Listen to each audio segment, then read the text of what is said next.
A new year isn't just about resolutions and making sure we date everything correctly. A new year also brings new rules, specifically some that could cause issues for local businesses. Thor Schrock is here to compute this. Good morning, Thor. Thor. Happy New Year. Happy New Year. Before we get started, though, Clean up all the banana. I thought that was a new perfume or something.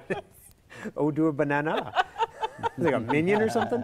No, but you know, if you have a New Year's resolution, you're never supposed to tell anybody what it is, because apparently your brain releases dopamine and gives you the reward when you tell someone what your resolution is. And if you get the reward, why do the resolution? That's right. Oh. Yeah, so you can't tell me what your resolutions are. But now I can't put the genie back in the bottle because I've put it out into the universe. Well, we all forgot about it. Next year. What are the No, I didn't pay attention anyway. to it. So what are these new rules? Where do they come from? All right, so basically Google is primarily the source for these new internet rules. Now, here's the thing. If you're a user of the internet, if you go online and you shop and do stuff, these are things that you want to be aware of, because when you see this stuff pop up on your screen telling you a website's not safe, now it's not always true that it's not safe. And if you're a business owner and you have a website that has a login field where you have to have someone log in, like any WordPress website, or if you take credit card information on a website, Google will mark your pages as unsafe, your entire website as unsafe. Well, why is that? If you don't have a secure socket layer on the whole website. What is a SSL, right? Yes. secure socket layer? Good question. All right, so people like me do you who remember, don't- like back in the day, be like, when you're shopping online, look for the little padlock. Yes. You know, there's no padlock anymore now. Right. So now it's like a green bar, a green block that tells you the site is secure. The idea here is whenever you're putting in a username or a password, if the site's not secure, bad guys can kind of, it's called a man-in-the-middle attack. They get in between you and the website and they skim your password, and then they can log in as you anytime they want. And credit card information, that makes sense, right? I mean, if you're putting in your credit card information, it should be secure, right? So, okay, I get that stuff, but the whole website?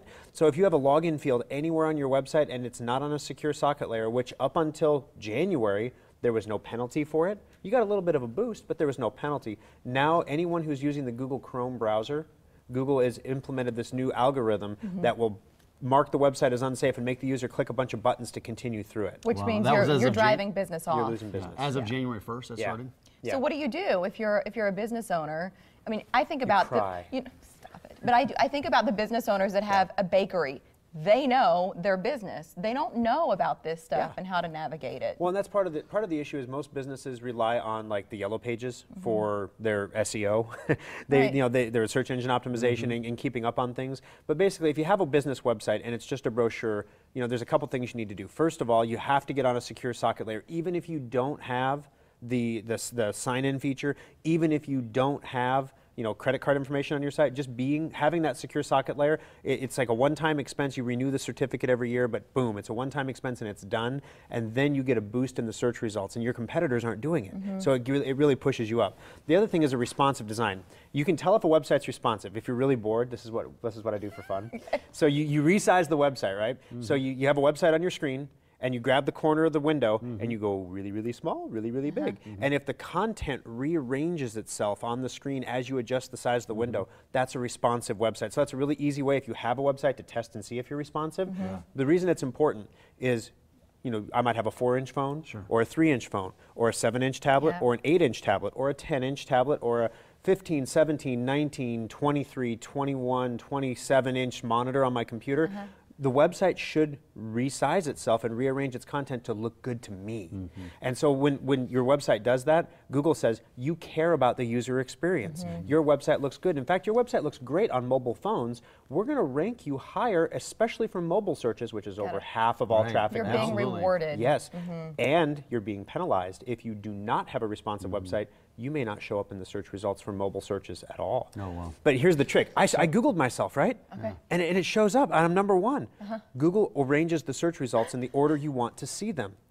What you want to see. You want to be number 1, so you're going to see yourself as number 1. If you do a search from a proxy server, you're not even in the search results. So we have some people who come in and think they're just rocking the world, and then they find out when they get a report from us that they're not even on the map, and they're shocked. Well, I can definitely tell that when I do Google searches, stuff that I care about, I know I've browsed in the past, that always kind of floats to the top a little bit. Yep. So if you're a business owner and if you want to get this SSL and you want to get these, you want to be compliant with all these new mandates by Google, What's the downtime look like for your web? Is there any downtime? That's the beautiful part. There is no doubt. You can't have downtime. I mean, that's so Not in a 1996. 24/7 Yeah. world. No, Sure. you can't have downtime. So a secure socket layer, for example, we're implementing that on a bunch of our internal websites right now.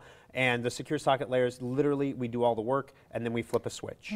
And then everybody sees the secure socket layer. Responsive website design doesn't look, your website looks exactly the same as it does now if you want it to. Otherwise we can redesign it, but it looks the same. It's just, it's suddenly responsive. So it Yeah. looks great on everybody's device, not just your screen when you look at it. So if you're a small business owner, or I mean, even some businesses that don't have somebody full-time on staff to design everything, I feel like could benefit from this. So 3 numbers to call between Omaha, Papillion, and Lincoln, and then they'll get you started from there, right? Yeah, we have a special today. You only have to call one of them.